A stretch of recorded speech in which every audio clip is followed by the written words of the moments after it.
Alright, this time I thought about looking at the Tarrasch versus Hollander game from 1893. Not too interested about the opening phase, but the end game is more interesting to me. But might as well look how we got there. So the game started as a Ruy Lopez, and we get the Steinis variation, instantly defending the e-pawn that was kind of attacked, but maybe not. And white logically just increases the pressure there. And black unpins the knight, so there is no worries here. And yeah, you can't really steal the pawn with any kind of a nonsense here, because, well, eventually you'll run to some kind of a, for instance, workaround here. Lose the bishop. No, not that great. So Tarrasch, principled chess player, just keeps on developing. And knight e7. Probably more normal nowadays is the knight f6. But I guess the knight could go here and support the central pawn even further. Of course, this has the downside of it blocks the bishop. Of course, ideal would be that if white took here and black could recapture with the knight, but white is probably not going to do that kind of a favors for black. So white just castles, and black overprotects here. Solid center. Plans next is to play bishop e7, get castled. You have a little less space, but you are solid and doing fine. At some point I think white was supposed to play d5 here and turn it into a little bit like a King's Indian looking positions.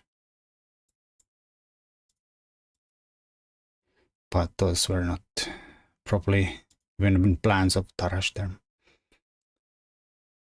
So last minor piece developed, defends the center more, and then connects the rooks. Queen goes here. Not sure what, but I assume the rooks probably wants to go to the d file that might open up at some point after takes. Black develops by castling. Well, still has a little less space. Not obvious where for this, for instance, where the queen will go. But it doesn't really have to go anywhere, to be honest. But these are, of course, only pawn break black has at the moment, which looks very risky. White plays very easy chess, like brings the rooks into the center. And okay, now that we don't need the pawn unpinned anymore, since we castled away bishop g4, threatening to double pawns here, and white plays bishop e2. Says no, I'd rather take with the bishop, and also can unpins the knight.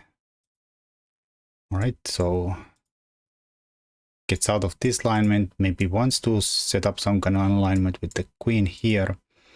I don't know, maybe at some point we could have think about some pressure here, but it's very unlikely. And white decides that we want to resolve the issue with the bishop. And of course, this is not possible, and you probably don't want to go where you came from. And this leads to a lot of exchanges, because now white has to take with the bishop, and black gets to take that. And then the last trade here gets the knight by force. Should black take here, the knight is maybe coming here, and it would be pretty strong on d5, so black decides that yes, we should. And then I guess that tells a lot about black's intentions. Queen c6, let's trade everything. Tarrasch is like, alright, let's do it. So there is a doubled pawn here, and there is some potential pressure with the bishop here. Knight will be coming here, but we can just move the bishop away and eventually kick it away with f4, hopefully. but it should be quite level. Well, might make some room for the bishop to drop that way, so he can keep it on here if the knight is coming here. And black plays f6. Well, he's not don't want this to happen, but it also does weaken this diagonal. But it also gives the king some faster routes in. And white drops the bishop back, anticipating probably the knight here, so he's ready to play for. And black goes there, and white could play there, but then this guy might go here. We can kick it around with b3. Tarrasch wants to do it the other way around and just takes the square away from the knight first. And well, I don't know, black might or should have maybe played a g5 here to get some trade going on here. g5, f4, takes. Knight g6, at least some pressure on the pawn here, and maybe we could go trade the bishops here. And this is not such a big deal as it comes in a game.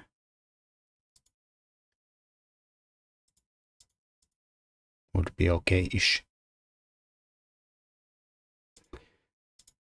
Well, black goes here, and after f4, black probably blunders a little bit, or maybe even a lot, by playing the knight d7.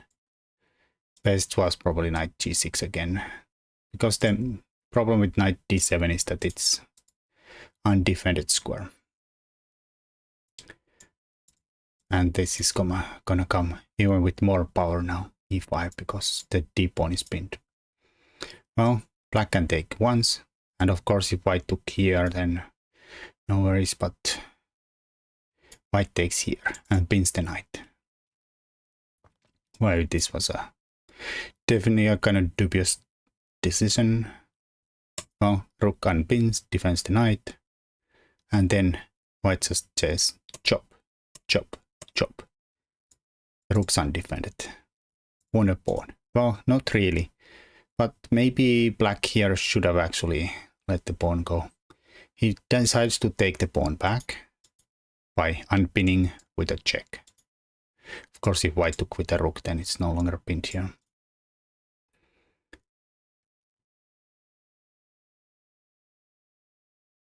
But maybe here instead something like d5, even though it also does kind of run into problems with c4, and then I don't know which is the best for black. C6 to defend there.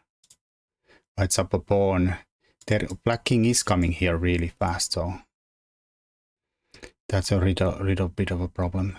I don't know, e6 might be a good tempo on the rook and deny their king f7. And something like this can take the pawn, but then there is the old trick. Well, you can block, but then you're down a pawn in a pawn endgame. This is completely gone.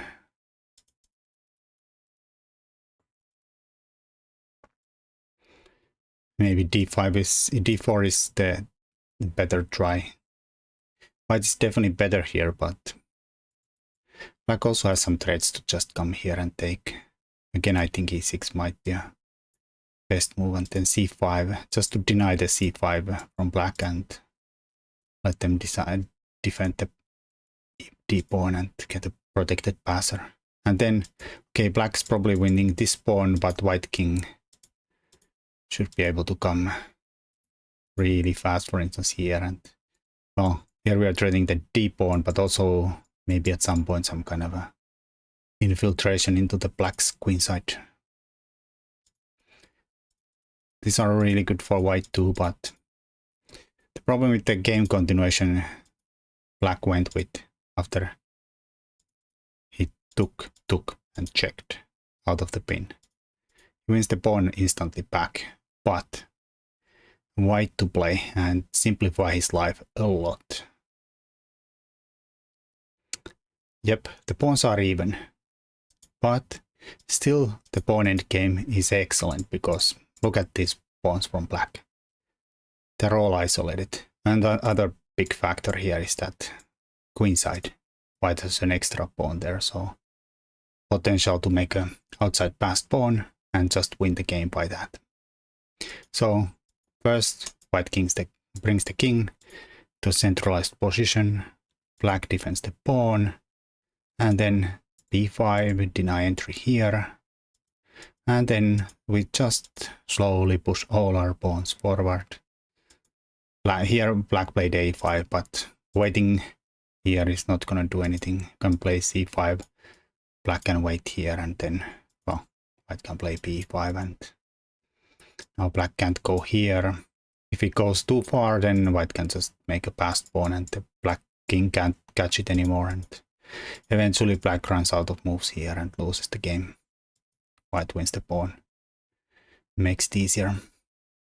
Not only still has that potential to make the distraction here or go grab these guys off. Well, black tried after c4, a5, but white just took. b5 would actually turn the tides around, because black now is much faster. Bang. No good. c5 is still fine, and you can take here, and then this king has to do a little too much dancing around here.